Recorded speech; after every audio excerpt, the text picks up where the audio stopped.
My name is My name is Zazuan Daud, and I'm part of the education core of this year's nationals. I'm actually quite unsure as to how many of you here are varsity debaters as opposed to um, you know secondary school students. But I'm going to try to explain as best as I can. And if there's at any point in time where you are unable to understand certain concepts that I'm explaining, then you can stop me. You can mention me in the chat or something, or just verbally state it out to me to say that, there are some parts that you need re-explanation of. All right. Let me just present.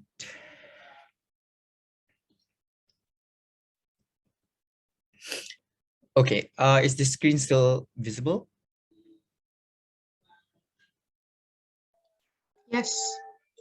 All right, thank you. Okay, so we may now begin. So the first thing that we have to know in regards to framing is what is framing essentially, and why is it so important to have framing in the case that you're going to argue in a debate or when you are making an argument. And the reason for that is simple, actually. So framing is in its essence a way of trying to make the same line of argumentations or the same line of logic that you would necessarily have in a debate in a site where you're going to argue over whatever it is that is the topic of the debate, and to make it more impactful and strategic, perhaps more suitable in the context of the debate, etc. It varies from not only recharacterizing the stakeholders, for example, or just plain characterizing the stakeholders, but also things like pushing burden towards the other team, or anything that you may come into your mind when we're talking about what makes certain things more persuasive or what makes certain things more impactful, for example. So it's not an exhaustive list, and this this lecture is also not something that's exhaustive in nature. There are many other forms of framing that exist out there. But this might help you in a little bit in terms of understanding the kind of things that you may see in a debate that might help you just get a little bit more of an edge when you're arguing certain things or when you are making a case. The reason as to why framing is quite essential in debating, and why you often hear it so much from an adjudicator's oral adjudication, when you might get a verdict and then they say things like, oh, your argument would have been more persuasive with XYZ framing, or because that it wasn't framed in a way that made your argument impactful, thus it then was quite hard to buy the impact of your argument, for example. Anything that ultimately means the same thing to those lines of sentences, essentially reasons as to why framing gets more importance when it comes to making a case and making an argument. Because often what framing does, especially to an adjudicator or to a judge who would essentially be watching you argue those things, that they need guidance in order to necessarily be able to reach a particular decision that you obviously would want in a debate, right? Obviously, you will want to be the team that wins the debate. And you do that by showing things like you're the most dynamic team in the debate, for example, or whatever it is, just to show that you are the better team so that you can win the debate at the end of the day. Framing helps a lot in doing that, because what it does is it makes it clear to the judge, and it provides a guideline or some form of guidance for the judge to reach a particular conclusion at the end of the debate, and thus in the sense that perhaps they would favor you in terms of your arguments as well as your case. And the thing with debating is, unfortunately, it's still a language game. Sure, things like providing logical links and all the basic stuff like knowing your facts, giving examples, etc., are the foundation of this sport of debating in itself. But the thing with those things being divorced from things like the ability to present it in a way that makes those same line of argumentations and examples more impactful is that sometimes it's lost um, in translation to some extent when it hits the judges' ears, because they couldn't necessarily see the same level of importance that you're probably implying in your speech just by merely stating uh, a certain moral harm, for example, or giving an example. So framing would provide you the ability to then guide the judge to do that, to basically reach that conclusion that you want them to reach. All right. Now we'll jump straight into the few examples that I'll be explaining in regards to how framing necessarily looks like. One of the most common type of framing is a presentation of a moral framework in a speech, or a proposal of a moral framework in a speech, and then to compare that particular moral framework towards whatever the opponent would necessarily be arguing on the other side. So, if you're a government, then you're going to say, this is the moral framework that we're using, and then this is also the most important moral framework in the debate. The other side can't have this moral framework. They have to defend some other moral framework, for example. And debates, in essence, is all about this competing moral frameworks, right? Obviously, because you can't have the same moral framework for both teams, given that it's a debate, and you would have to disagree on certain things, and you have to propose, a different perspective on the solution of certain issues, for example, if it's a policy debate, or on the weight of certain value in a value judgment debate. So the framing of providing moral frameworks would then necessarily help guide the judge to a point where they are able to see that, yes, this is the fitting concept when it comes to arguing this particular argument, or when it comes to debate. So especially when you're making this explanation as to what is the moral framework of the debate and what is the competing moral framework of the debate, must also be paired with an explanation as to why your moral framework is the best fit for the debate, as I mentioned earlier. So an example of this is in the motion, this House believes that it is legitimate to use torture to extract information in the battle against terrorism, for example. So on one hand, the government in this debate would necessarily say that, perhaps that we don't necessarily agree that torture is a good thing, because it hurts people, etc., etc. But the reason as to why it is legitimate per se, when it comes to the context of the war against terrorism, or the battle against terrorism, is the fact that it has utility, and this utility allows you to do things like save more lives, for example, prevent any form of attacks by a terrorist organization, for example. And that then necessarily implies that when you're talking about, especially in the context of war against terrorism or battle against terrorism, this is a debate about utility and about saving lives, about prevention of the loss of human lives as a result of the attacks from these terrorist organizations, for example. So as a government, you would say that that would be the moral framework of the debate, and is the most important moral framework of the debate, because you basically have the ability to say that you are saving more lives, right? If at the price of perhaps torturing few terrorists.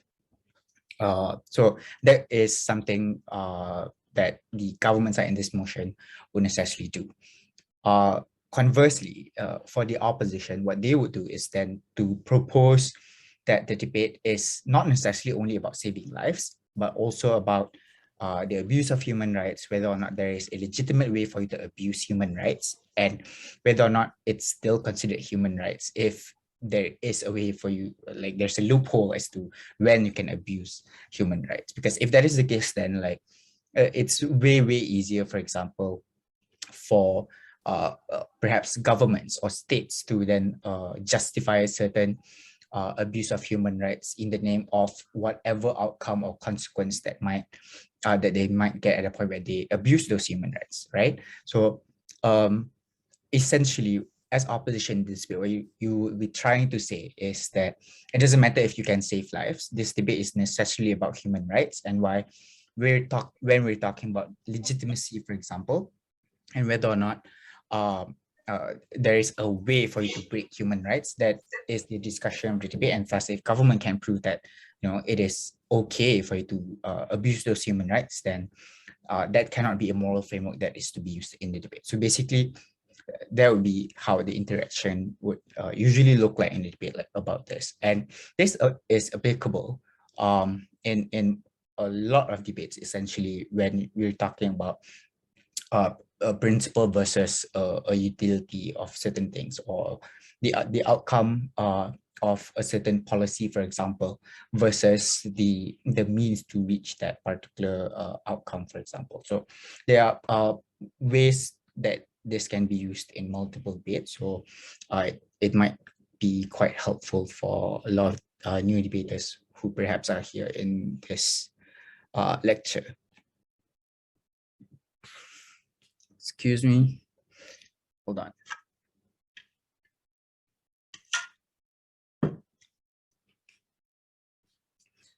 Right. And then we'll move on. This will be more explanation on the same example that I gave earlier from the same motion. So also when you're explaining and comparing the competing moral frameworks, you should always also try to supplement the reasons as for those things as and with the reasons, then justify that the framework is obviously the right fit for the debate, or that the judge ought to use in judging the debate or when reaching a decision. Because as per the previous example, for the two things that government opposition would necessarily be arguing different, right? So on one hand, it's about saving lives, it's about the consequence of not having enough information, etc., etc. That would be the general case of the side of government, and they would say that this is about saving lives, and if you don't do that, then we are unable to save ourselves from all these terrorist attacks because it's unpredictable, whatever. Those are the kind of line of argumentations that they would necessarily bring. And in opposition, then you would say, that is not the debate. The debate is about whether or not it is ever justifiable for you to reach human rights. How do you protect human rights, and things like that. So those are the reasons as to why the framework is the right one to be used in the debate. Yep. So this is what I was explaining when I said that, as government, you might say that when we're talking about the battle of against terrorism, we're talking about saving lives. And when we're talking about saving lives, the most important thing is the ability to increase the number of lives that you're able to save. Because, lives are sacred. There is utility to saving life, perhaps, given that you're going to necessarily be the side that uses the moral framework of utility and consequence-based morality, for example. And then you would say that that's why this is the most right thing to do, and the most correct moral framework is this. In opposition, then you argue about, strategically using the wording of the motion, for example, or when we're talking about the legitimacy of the use of torture, even in the context of battle against terrorism, then you would say that even assuming that the consequence is true, that perhaps you might be able to save lives from it. Obviously, you should also bring even ifs, right? Like trying to mitigate whatever benefits that government would say that they will have, like saving lives, for example. You can as opposition, you may argue things like, that those information might not be the most accurate information, for example, or any other form of mitigatory material that would try to chip off some of the benefits from government's case. But in essence, what opposition's case in its core would have to be about whether or not it is principally right for you to do this, right? Whether or not when we're talking about the use of torture specifically, we're talking about real human beings who are going to be waterboarded, who are going to be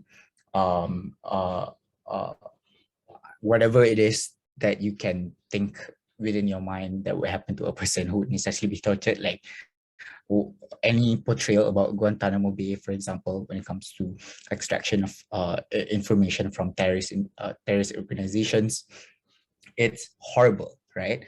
And there is no way for you to justify those horrible actions and breach of human rights, just so that you're able to save more lives. Because then it doesn't matter if you're able to save more lives, because you actively hurt not only people who perhaps to some extent not the most like bad people out there, given that sometimes, when we're talking about terrorism, it's about ideological warfare, and some of these individuals are indoctrinated and they don't necessarily have the mental calculus to reach a point where they are able to compare different values and different value systems in the world, because since they were a child, for example, they've been brainwashed into thinking that this is the correct way of living and the correct value system for your whole life.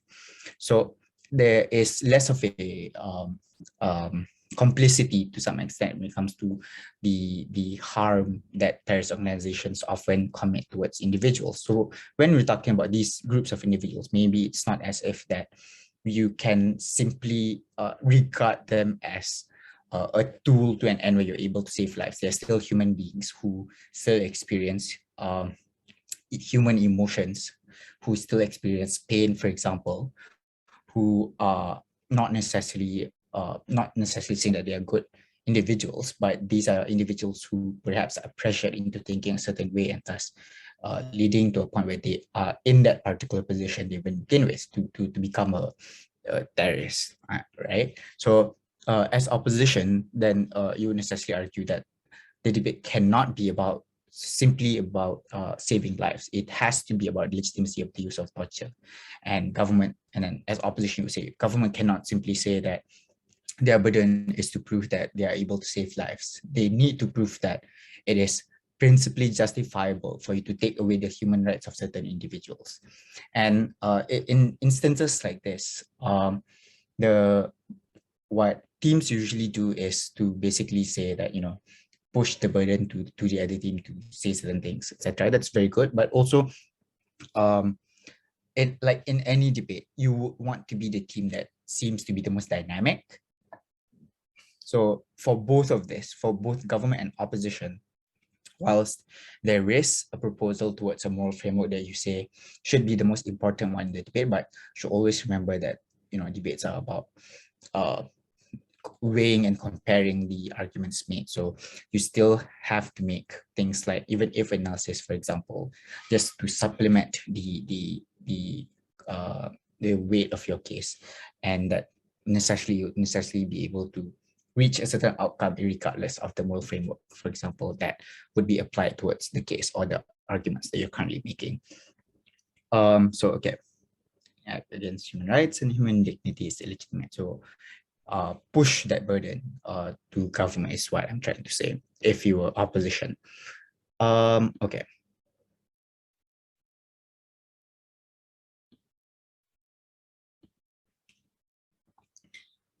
All right, and then one of also the most common type of framing is burden pushing, and I've mentioned this a little bit in the type of framing about moral framework, but in this particular section, I'll be more specifically talking about burden of proof, identifying a burden of proof, and also identifying what is not really a burden of proof and what you don't necessarily have to be forced to defend at a point where the other team pushes a certain burden to you.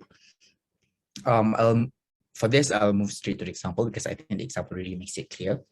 Again, if at any point I'm unclear when I'm explaining these things, please just stop me or just mention in the chat. Okay. So when we're talking about burden of proof, we're usually talking about based on the wording of certain motions, what are the implicit type of things that you are required to prove? Because a debate, a motion is basically a statement that it invites discussion, right? And when you're trying to discuss certain things, obviously there's a certain side that you have to take.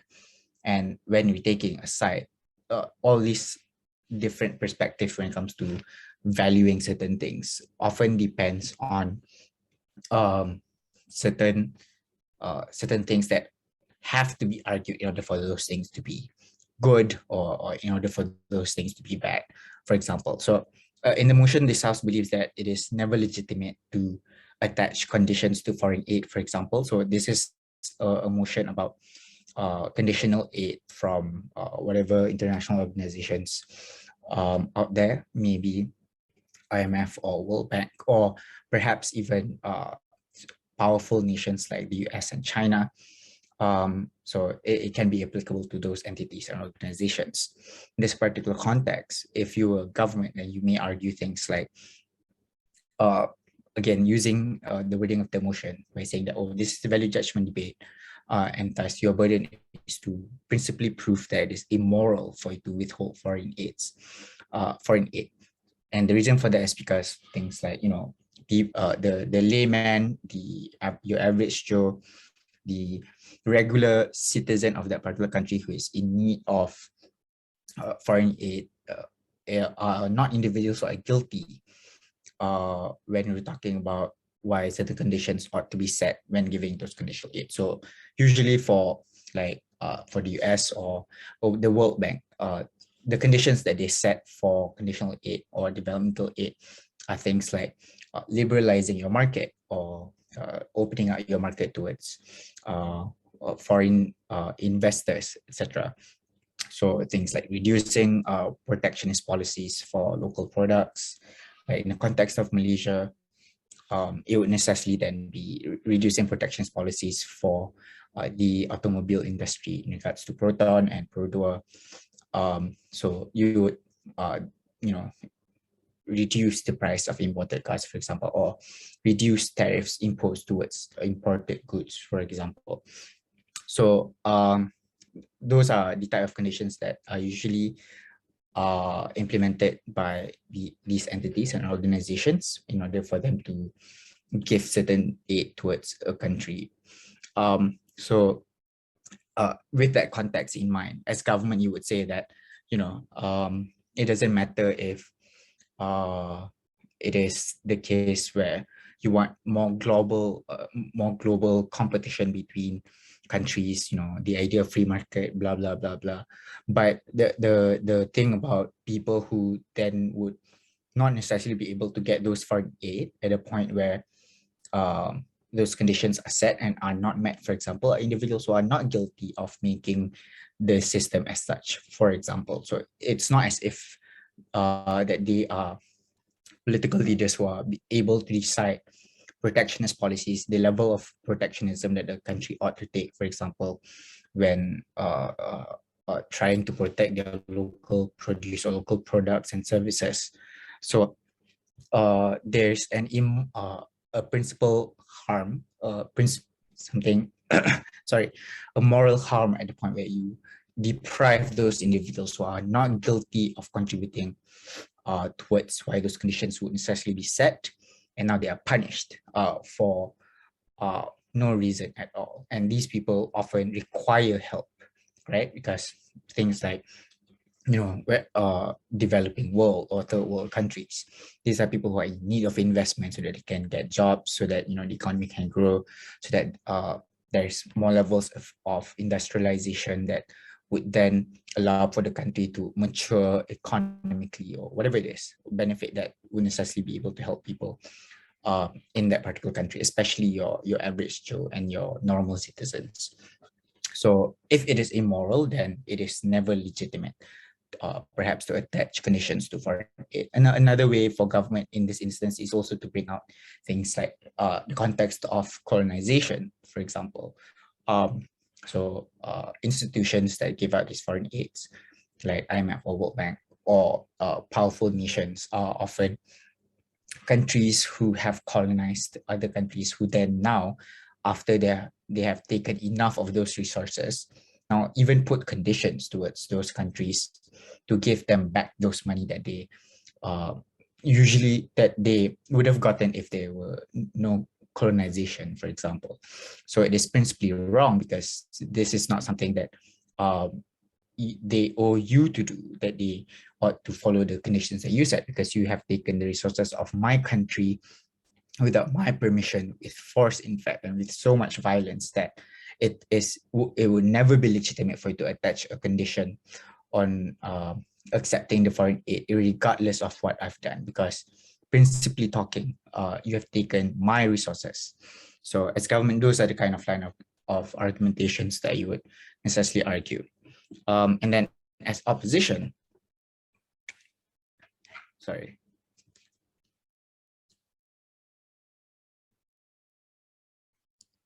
All right.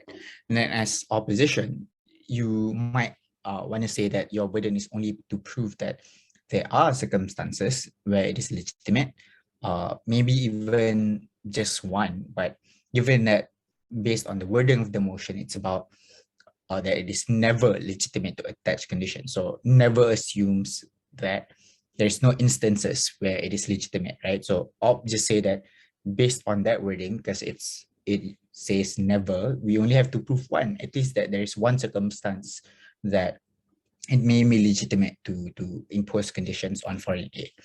So that in not only answers what the government would be trying to push in this instance, as I've explained earlier, that the government would say things like, it's immoral, blah, blah, blah.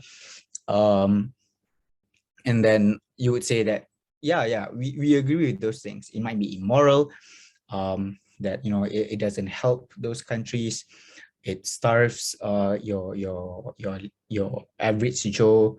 It doesn't allow for your average citizen to get better opportunities, for example. But the thing is, this debate is necessarily about whether or not it is never legitimate or at least sometimes legitimate. So as opposition, you would try to weaponize that part of the debate and say that, there are one instances at least, or there are just at least a few instances where it might be legitimate. So things like when we're talking about, again, conditions for in order to be able to get foreign aid. So sometimes countries, not only because of that they want to liberalize economies, but also for things like the abuse of human rights.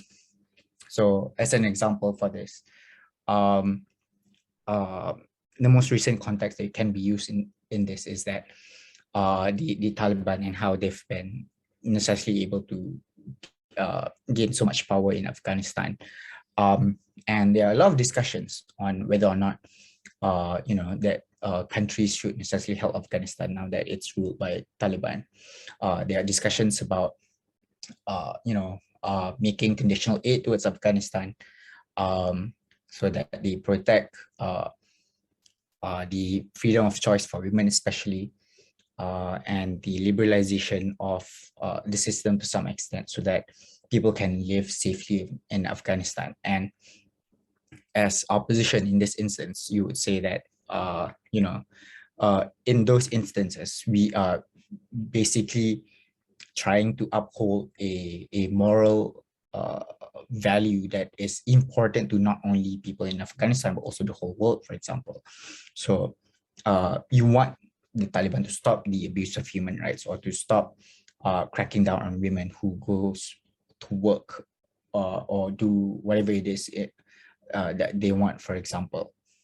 So once they do that, then you give them foreign aid. So you would say that as opposition in this debate, that is a legitimate way of setting a condition for foreign aid. Because if not, then you just give it freely to the Taliban, and then they use that money to indoctrinate more people, to make their footing stronger in the political atmosphere of Afghanistan, for example, or whatever it is that is dangerous when you don't keep them accountable for their actions. And as opposition, it would perhaps also provide context like, perhaps it will also provide context like, oh, Taliban is also interested in making international, is also interested in making international concessions in regards to human rights. That their political advisor, I forgot the name, like the political wing of the Taliban have mentioned things like they are also looking forward to work with other countries to reach a consensus about certain things, because they don't want to be cut off from the world, right? So as opposition would say, if we're able to then incentivize them with the existing context and the incentive structure that Taliban necessarily have, then this is a legitimate way for you to impose a condition towards human aid. So whatever other circumstances that government might argue in this context, doesn't matter, because opposition doesn't have to say that those things don't happen or that those things are right, but they just have to say that there's one instance that it may be wrong. Yeah, so that's an example of the type of framing that's called burden play or burden pushing to some extent. But we'll talk about that more later. All right.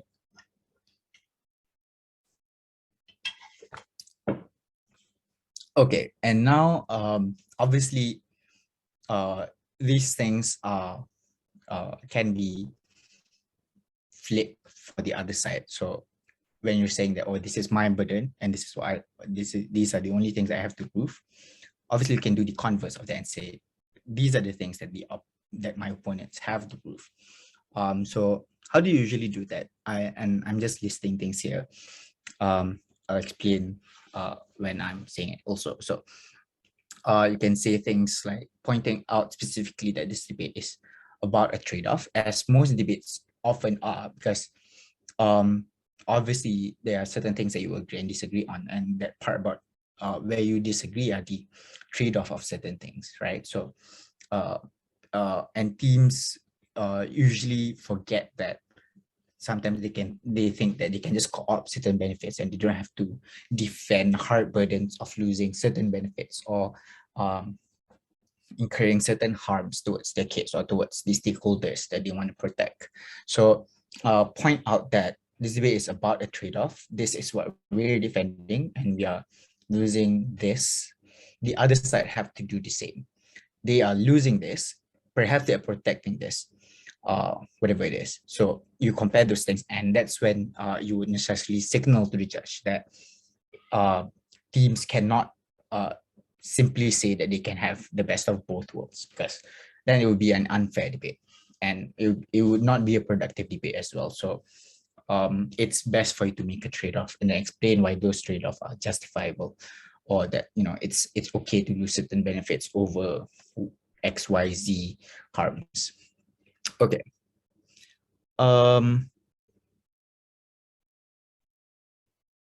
So it may also be the case that you can use the wording in the motion. So as per the wording of this example, as I've explained earlier, given that the wording is never legitimate to attach conditions to foreign aid, that you can say that this imply a trade-off between the teams, that one team have to say that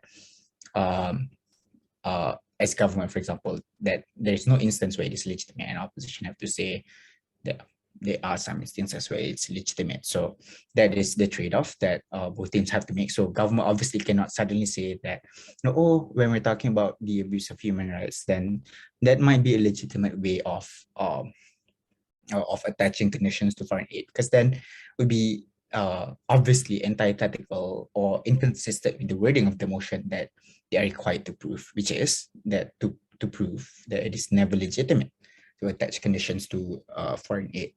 Yeah. Okay, and then there are also strategic observations of the debate that you can bring out when it comes to pushing certain burdens to teams or to the speaker that would be speaking after you. So for example, you may say things like, your team is the one that's most dynamic in the debate, and you engage with the worst case scenario of your case, answering the burden that the other team is pushing towards you. But you would point out and make a strategic comment about how the other team is not being as charitable as you, and they refuse to give you any reason at all to believe that their context is the truest for the debate, or that they are just unwilling to necessarily be charitable in the debate, and thus loses a point in regards to engagement. And making that clear to the judge would then necessarily help the judge see that in regards to the way teams respond and their role as a speaker, then they're perhaps not doing that. They might take that into account then to reach a particular decision, and hopefully that it will be in your favor once you are able to point those things out. So these strategic comments, this is one example of it, but there are many others, and these strategic comments are usually even though that you wouldn't like spend minutes actually explaining it, at like it's just a few sentences usually. And the thing with these things is that often these are the kind of things that uh takes the biggest impact in the minds of these judges, like strategic comments about whether or not the uh, the other team is being reasonable, for example, when characterizing the stakeholders, like whether or not the other team is uh, giving you a chance to give answer certain things, for example, or to ask a POI, for example. All these strategic comments usually place in the mind of these judges, and it might not be the reasons as to why certain teams win or loses in a debate, but it's usually these things that leaves a huge impact in the minds of these judges and might guide them to reach a certain conclusion when they're judging. So these things are important. And then you can also mention things like um, all the benefits in the debate are speculative in nature, and obviously you have to prove the outcome of certain things that you say would happen or would materialize. So you can push the burden by saying that, well, team cannot get away by only speculating the benefits of their case. Given that we also can do that, we can also speculate that XYZ benefit would necessarily materialize, but if they don't.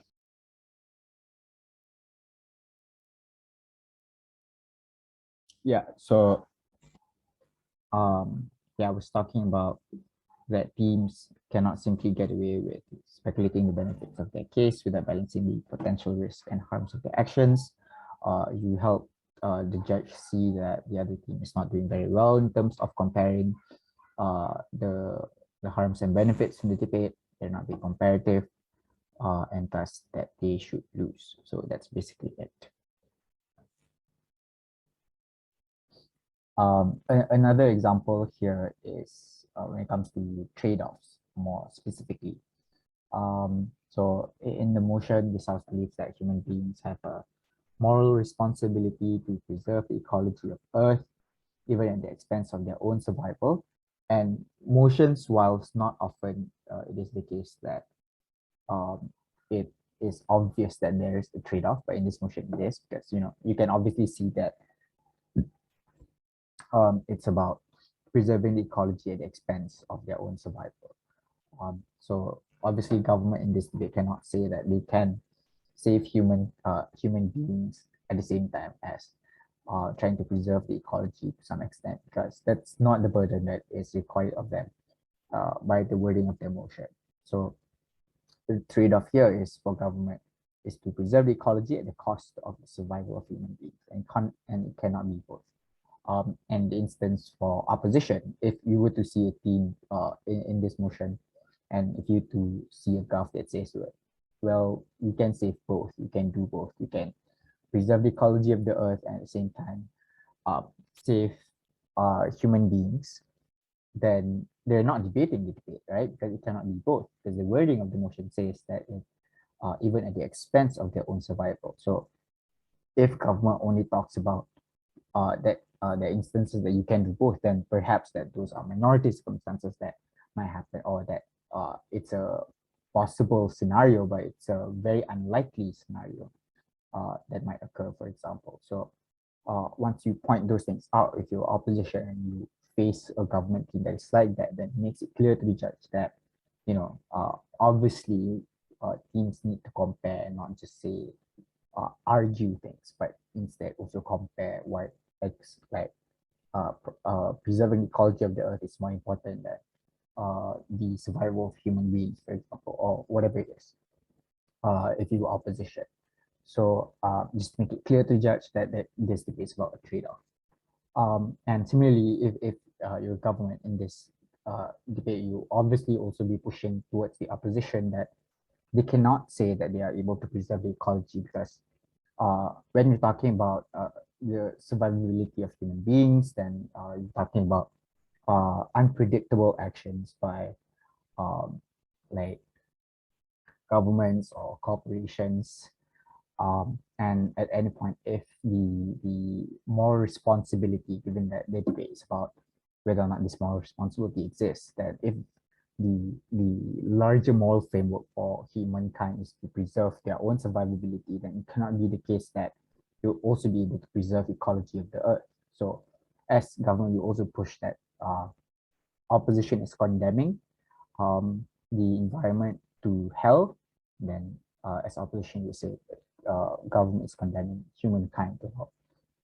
And then once you establish that, then that only then would the debate flourish, given that now you can weigh things. So why is it that there's more responsibility, or there is a more responsibility to preserve the ecology?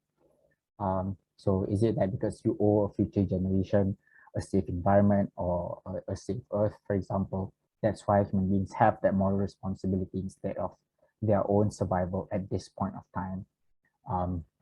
Maybe that human beings have destroyed the earth so much, that's why they don't deserve the chance to be to not pay the price of expanding their own survival in order to save ecology, the earth, for example, or whatever reason that you may be able to think of when trying to justify why the trade-off is justifiable, for example. So do both of those things for both sides, and always couple it with even if responses. Okay.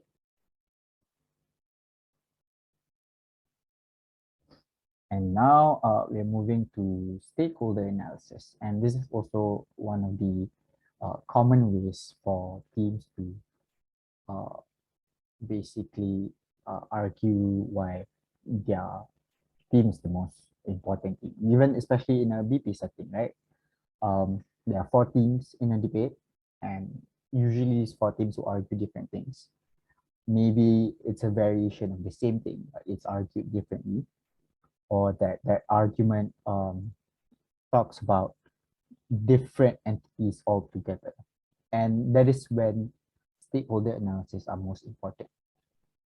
So that if your opposition, or if you're closing government, for example, in a BP debate, and your opening didn't talk about a stakeholder that you think is important for the debate, then you would say that by providing a stakeholder analysis, you would say that this is the most important person in this debate. They are the group of individuals who are greatly affected by whatever policy or statement of or moral claim in from the motion. And thus, because your opening can talk about it, then it should be debate, or that you are the more important thing in the debate, or at least in comparison between you and the opening team. So stakeholder analysis would help you provide reasons as to why the specific groups of individuals that you are trying to protect based on your case is the most important one. So how do you do this? Before we move on to answering that question,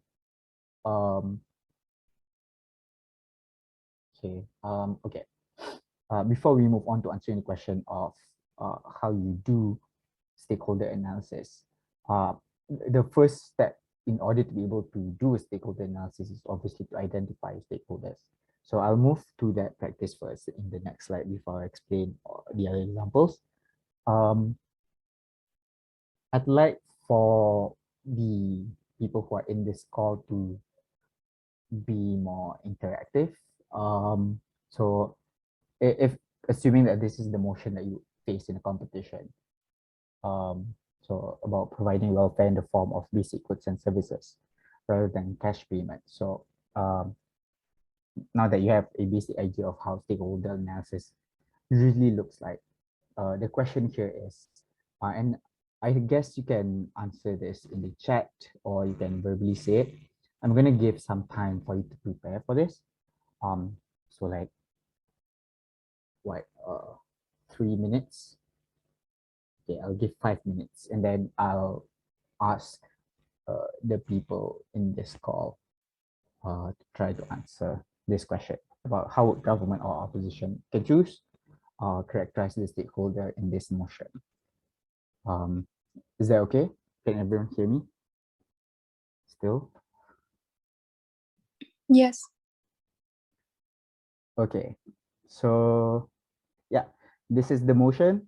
I'll give you 5 minutes to answer the question below. How would government or opposition characterize the stakeholder in the debate? You can choose the side that you want, opposition or government. I'll start with timer now. If you have any questions about the motion, you can also ask me.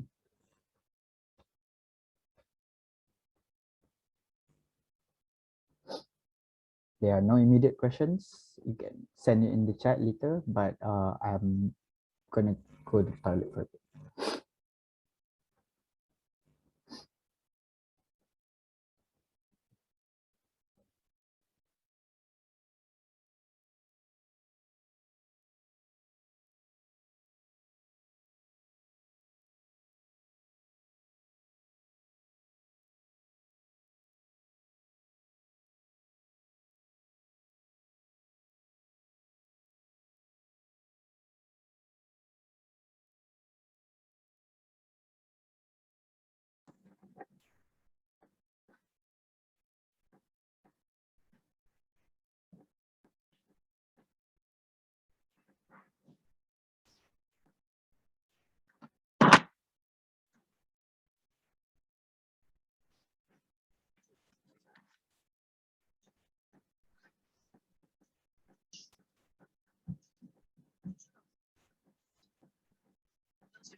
There's 2 minutes and 30 seconds left before we start on the discussion. Again, I'll repeat myself. You can either send it in the chat or um, now or later, or just verbally say it out loud later.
Right, time's now up.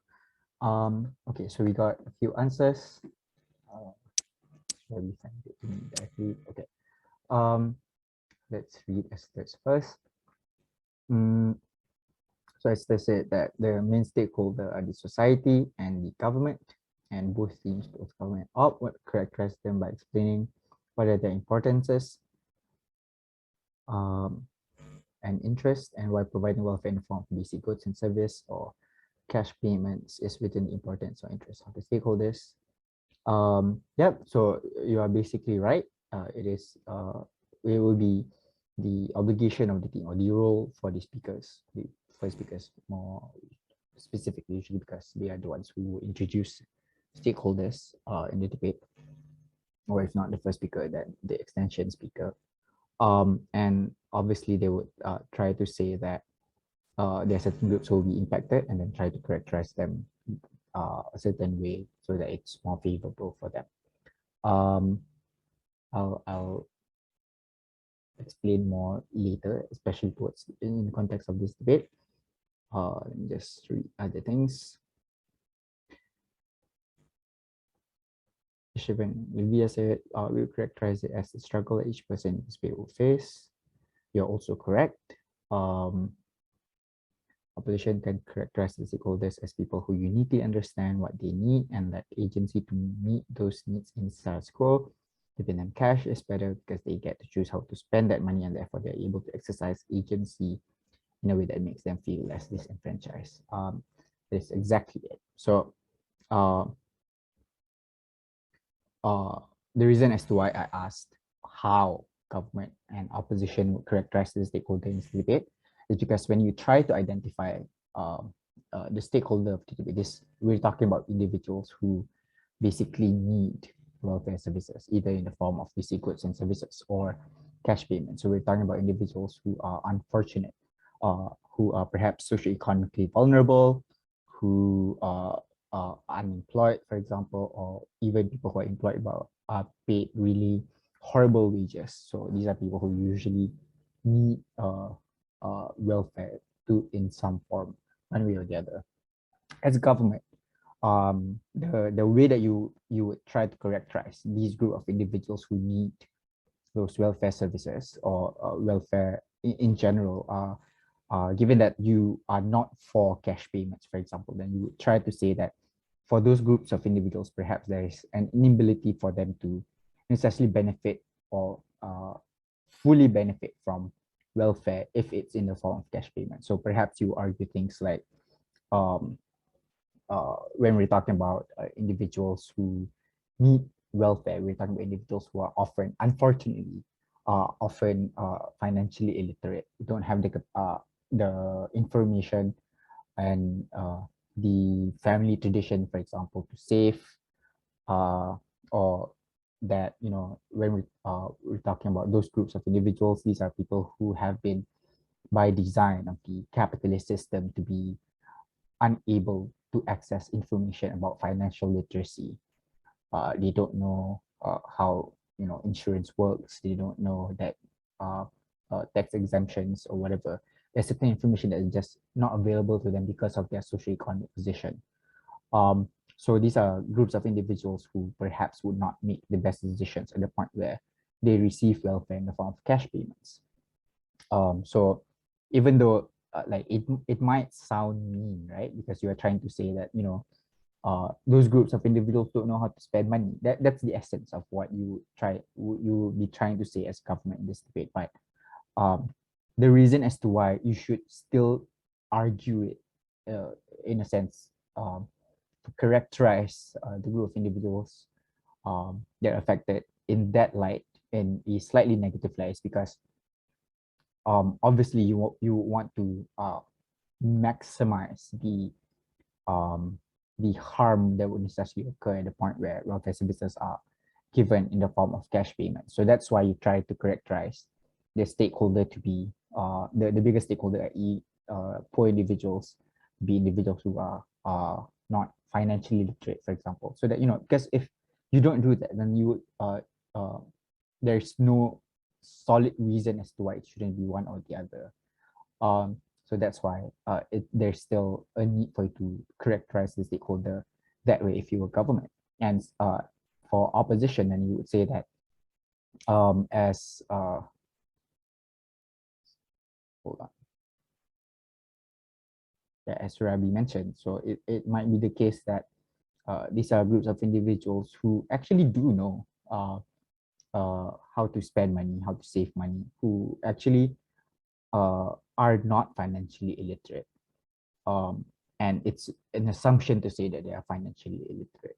And as opposition, you would say that changing welfare and provision of welfare in its form from cash payments to basic goods and services is an affront towards their towards the whole group. It's a generalization that basically legitimizes the fact that legitimizes the sentiment in society that says that poor people are people who can't save, who are financially literate, and they are at that in that position because of their own fault, because they don't know how to save money or because they don't know how to spend money in a way that is safe and that will not be harmful to them. So providing welfare in that sense then dehumanize them, and it's unfair for you to treat them that way.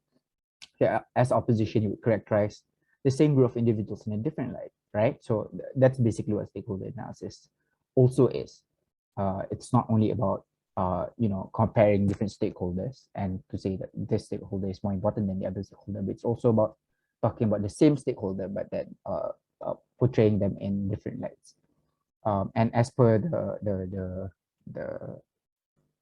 previous example in regards to a comparison between one stakeholder versus the other, I didn't give an example here, but an example I can think of is usually in regards to, sorry.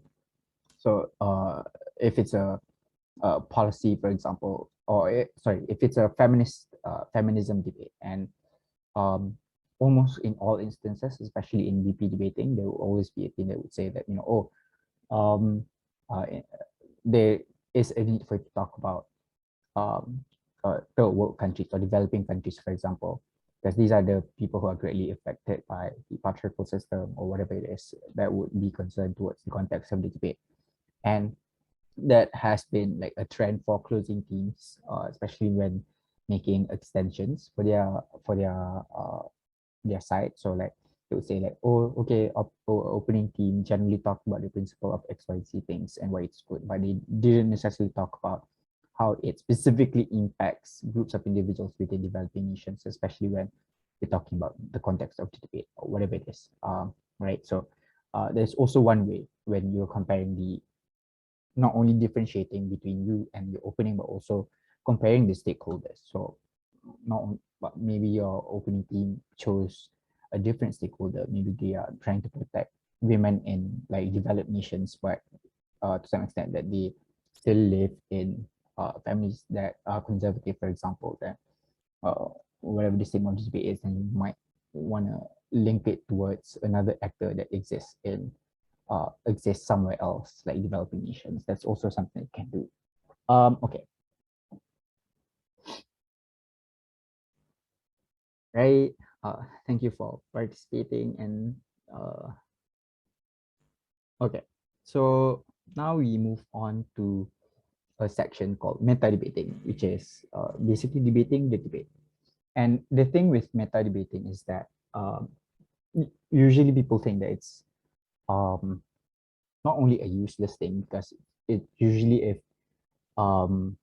especially in a round where you're trying to write your speech and trying to come up with responses for certain arguments, for example, sometimes you lose out on the part that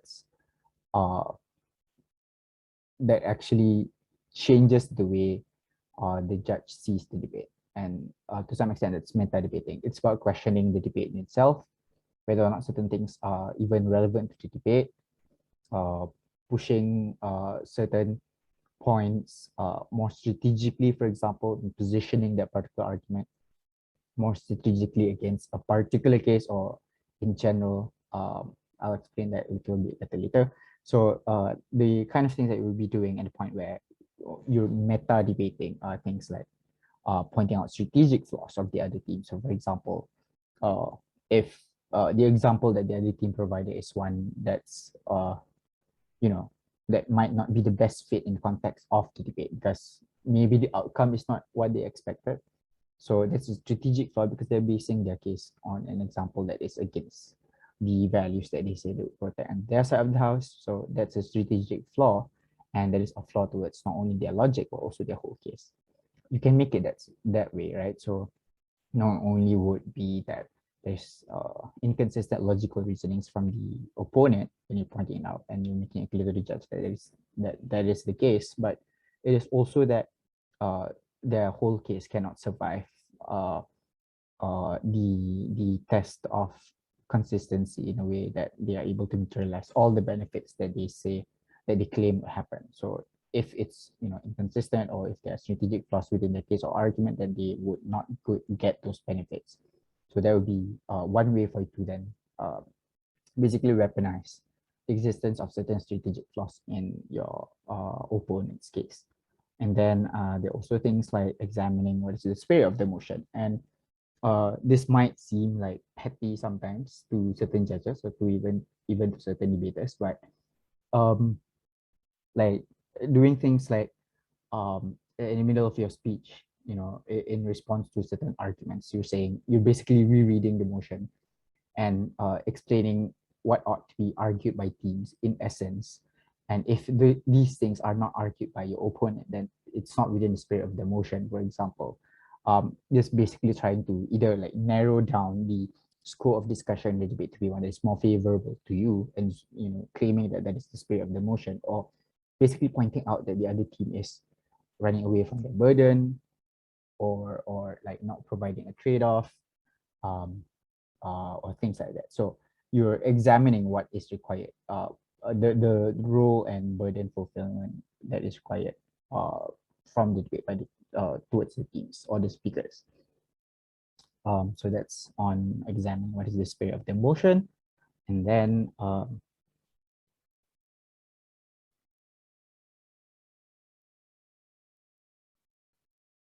okay, yeah, sorry. And then it's also that you be taking the role of the judge, because when you're debating the debate, you are trying to say that perhaps that this is an objective observation of what happened in the debate, right? So you're saying that the other team is not being extremely uncharitable when characterizing certain actors, for example. So in the context of the previous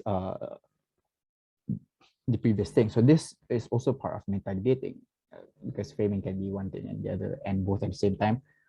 So if you're opposition, and in this context, when you're trying to meta debate as opposition from the same motion as previously, which is providing welfare in the form of basic goods and services rather than cash payments, then as opposition, you would say that as the judge, the other team is making generalizations about large groups of individuals who currently are in need of welfare services and products.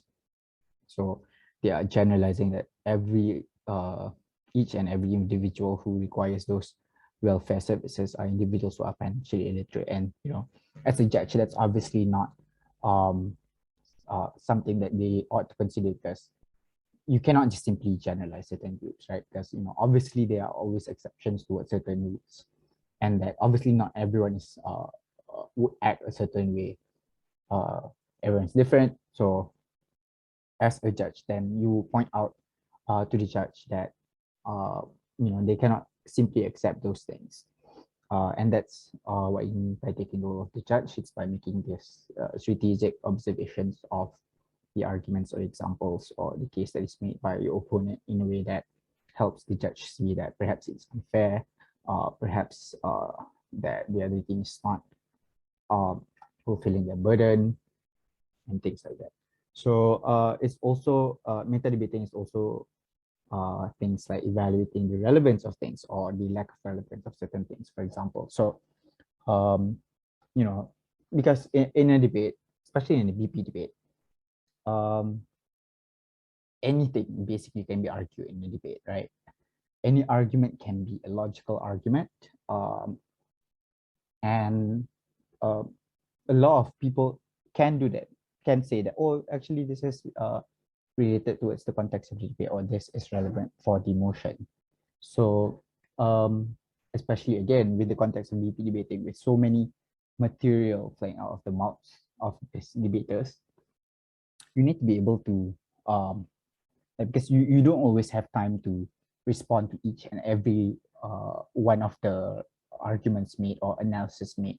So sometimes what you do is to evaluate the relevance of those things. So you say that certain aspects of debate is immaterial to debate because maybe that whatever you do, that those individuals will still be harmed, or that certain harms are symmetrical. Maybe you've heard those buzzwords used before by debaters, but that's also a way for you to evaluate the relevance of certain things, right? So if if it's a policy debate, for example, and this particular policy does not reach the outcome and point where they're able to save certain groups of individuals, and you're saying that, well, it's irrelevant then because it doesn't change anything, people will still be harmed, so it doesn't matter, even if in principle it's a good thing, maybe. So that's a way for you to then evaluate the relevance of certain analysis, or the lack of relevance thereof. Obviously, you would say that the things that you're saying that is relevant, and that's why there are levels of analysis that includes things like why this is true. Some debaters do that just as a whole level in self-improving an argument, or just naturally when you're trying to come up with an argument, then you also have to include the question of whether or not certain things are true, because obviously all claims can be true to some extent, but for the thing that you are specifically arguing, obviously you want to say that that is the truest thing in the debate. So you can choose whatever ways for you to prove that it is the truest thing. So maybe facts and examples and statistics that you have, or maybe just like providing incentive structures of the entities or the stakeholders involved, and that's why certain things are relevant or certain things are not, and that's that's basically it. Includes a lot of things, and even the things I've already mentioned before, and it's all about, I guess, the label that you put on it. But meta debating is just basically that strategic observation of cases and arguments made by your opponents. Okay, and this more examples of meta debating. Done.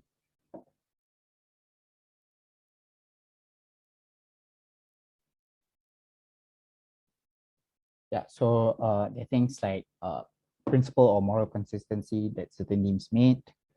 So things like in a debate, when a prime minister gives a speech, for example, and then in a VP setting, then you would hear perhaps the closing opposition say, "Oh, would you also support this when in this instance?" Then obviously this is like a strategic tactic usually, just to get some form of concession or principal inconsistency from the other team, for them to admit that there's a principal consistency, and then basically later on use that against them. So this is also part of meta debating, because it basically that you're not directly engaging with the argument in the sense that you're saying that it's untrue, or that you're engaging in the argument in its best form, but you're trying to say that on an objective level, this argument cannot be coherent in any nature because there are inconsistencies in it, and if there are inconsistencies, then the benefit that they claim to make, for example, becomes more speculative, or things like that, basically. So any explanation as to why some inconsistencies may be dangerous towards a case or an argument be the kind of things that you would say when pointing that out when certain teams do that. And then secondly, things like pointing out the misplaced context put in the debate, like unfair context, for example, or the shift in context, and again, inconsistency in context of BP debating, it might even amount to knifing, for example. So if you point those things out, that also is a strategic observation that the judge should take into account of when making a decision. Again, burden pushing, as we've discussed earlier, the mutual exclusivity as well, basically that, trying to co-opt certain benefits and whether or not they have the right to co-opt those benefits based on the context of the debate or based on the things that they're required to prove, whether or not there's a need to justify a trade-off, etc. Yeah. It also includes things like reframing the debate, again, providing stakeholder analysis, whether or not they actually did provide that stakeholder analysis. Housekeeping, and this is one of the simplest things that debaters usually forget, which is that, they don't actually try to synthesize the things that was argued by the other opponent and instead try to like make a whole list of rebuttals towards all the analysis that was made by the other team. While, you can do that, but then might not be the most strategic thing to do, especially in a BP setting, because you don't only debate against one team, you debate against 3 other teams. So you need more time to try to debate against all these 3 other teams. So you need to be able to synthesize and then, just point out whether or not certain things are incoherent or illogical or irrelevant. Then say that because that these things are incoherent, illogical, irrelevant, and you don't have to engage with them, for example, or it's not part of the debate. And then say that the core part of the debate is this, and this is the only thing that I'm going to be engaging with, and it's the most important thing in the debate. This is the, whatever, like saying that this is the most important clash in the debate. So those things will really help the judge see that, okay, that you're being clear, especially with those explanations, and they are necessarily able to see that you're breaking down the issues one by one. So that would be really helpful for a judge as well. Or even things like contradiction of current trends. So this would be really helpful if you have like some knowledge over the topic that's currently discussed, like the way certain teams,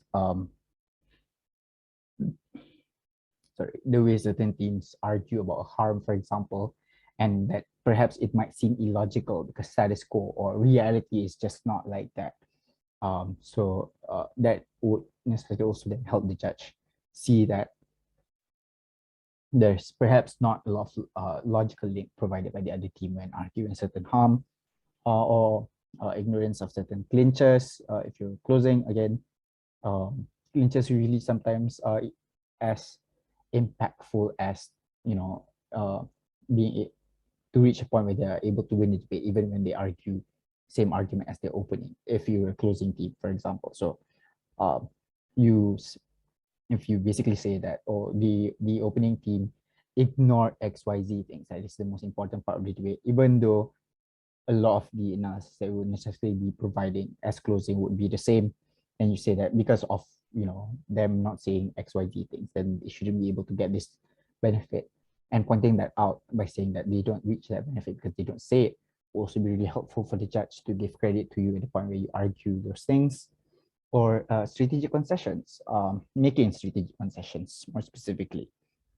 So things like making it seem as if that you I guess not making it seem as if, but you are actually doing it because you accept a trade-off and justify that trade-off and basically say that, so obviously we lose out on XYZ benefits, but in the insofar as you were able to prevent whatever harm that you would then portray as like the worst thing that can happen to a human being, then that is the best way to go anyways. So not only is that like worded in a way that would help the judge see weight towards the argumentations made, but it's also an indication that you are a team that is more dynamic and more engaging towards the other team. And then also attacking the skills of debaters. And this is not like ad hominem attacks. This is like an attack towards their skill and the way they're arguing certain things. So either that, maybe that according to the principle that they want to talk about, like maybe they want to say that they are for the principle of utilitarianism, for example, but then in the same line of breath, they are making inconsistencies towards the principle or moral argument that they're trying to make. So by,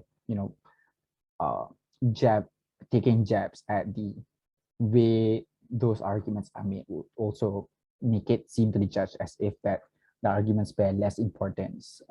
And that's also usually really helpful to uh, be able to attack teams strategically so that you don't have to spend too much time trying to respond to certain things in a direct sense. Obviously, all of these things should always be coupled with even if responses, because meta debating usually is just a way to run away a little bit from your burden in a strategic way. And as long as you can reason it out and provide justifications for it, it's fine. But it's still best for you to engage that with them on an even if basis. Okay. And then now we'll be looking at more specifically about framing in BP setting. Yeah, we only have 1 minute left, but okay. This would finish quickly. Anyways, because there's like 2 more slides. Okay, so when it comes to framing in BP setting, given that the tournament, I mean, I see that this lecture is for, as well as for anyone who is in this lecture who probably would be going to tournaments in the future. Obviously, there are going to be BP tournaments, and you might benefit from this as well. This is just like a simplification as to the kind of framing / extension style that closing teams may bring in a BP debate. I'll explain it a little better later, but the importance of these things is basically just to see the importance of framing when you're the closing team, and especially as the closing team, there's more of a burden for you to frame your arguments to be the most impactful one or the most relevant one in the debate, because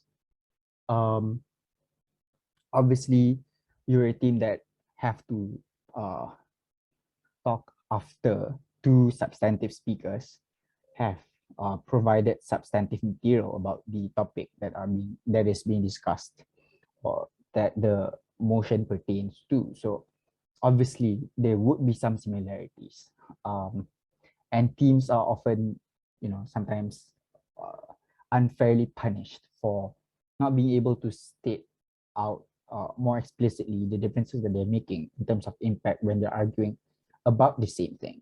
So having at least like some form of awareness towards the importance of adding framing, especially when you're the extension speaker, would at least perhaps then remind you that this is an active effort that you should always make when you're closing. So there are a few ways for you to provide extensions as the closing team, right? So either that you have a different meta contribution altogether, maybe that your opening only talk about the principle of certain topics, but you didn't talk about the technical implications of that particular proposal or value, for example. So as the closing team, you would say that, oh, this is a totally different meta contribution. And this is the most important meta contribution if that you're the closing team. So that's one way of extending. And usually, often this is not the instance that will happen for in a lot of circumstances. There will always be some similarities made. So, and sometimes judges are punitive towards anything that sounds remotely similar towards the things that were mentioned in opening team.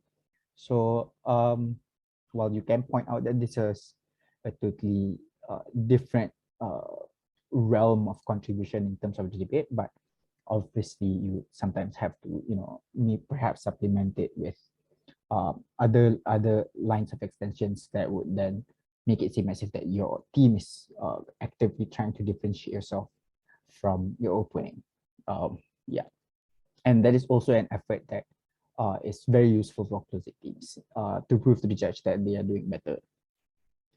Okay, and then in regards to extending the same line of argumentation with more specific angles of analysis. So in regards to this, an example I can think of right now on top of my head is things about conditional aid again, about whether or not it's legitimate for you to set conditions for foreign aid.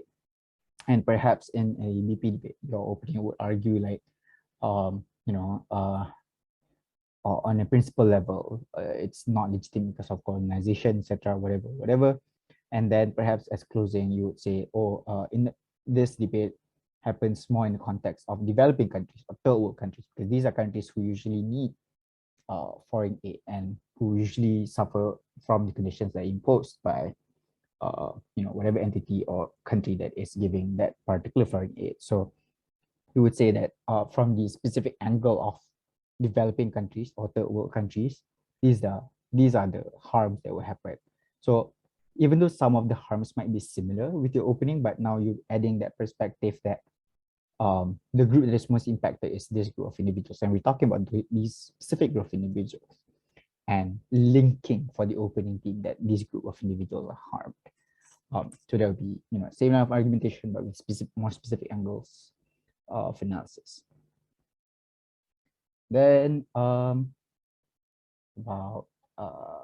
extensions again. Yeah, so concluding the arguments of the opening by providing the pincher, as I mentioned earlier, and if because as the opening team, you don't always have the time to like prepare the best you can for your case and your arguments, because you only have 15 minutes, right, in a BP debate. So you won't always have enough time, and that's a weakness that closing teams can weaponize against opening teams by stating that they are the ones who prove certain points, and by providing the clincher and pointing out that the opening team didn't provide those things. So when you conclude those arguments, more often than not, if not that you are able to steal credit for all of that particular argument, or that you're at least able to steal some of the credit, and that's good enough in the sense that you're able to damage your opponent's team, your opening's team, right? So the fourth thing here is basically about introducing a significantly more important case studies or examples that perhaps would change the way that the debate ought to be judged. So again, in the context of the conditional aid motion, so if the opening team just generally talk about whether or not it's legitimate, more principle stuff, etc., then you would say that specifically in the instance of countries that have accepted conditional aid from IMF or World Bank, for example, this is how they have been affected. Or countries that have that refuse to take those foreign aid because they are unwilling to adhere towards the condition that is set by the givers of those aid, then what happens to them, for example? And specifically looking at those groups of countries, whether or not they are the ones who should take the most attention to debate. So obviously there are ways for you to argue that. I don't think I need to go into detail, because anything can be made reasonable or relevant in the debate. So insofar as you try to say that those things are important, it should be okay enough. And also, if you have like spec knowledge about certain topics, then that's also usually really useful. But if not, you can just provide an example that you know of, and then try to say that this is something that is of the most value in terms of substantive material and contribution towards material in the debate, and thus we should win the debate for providing this material as closing themes in a BP tournament. Yep. So that's all. Any questions?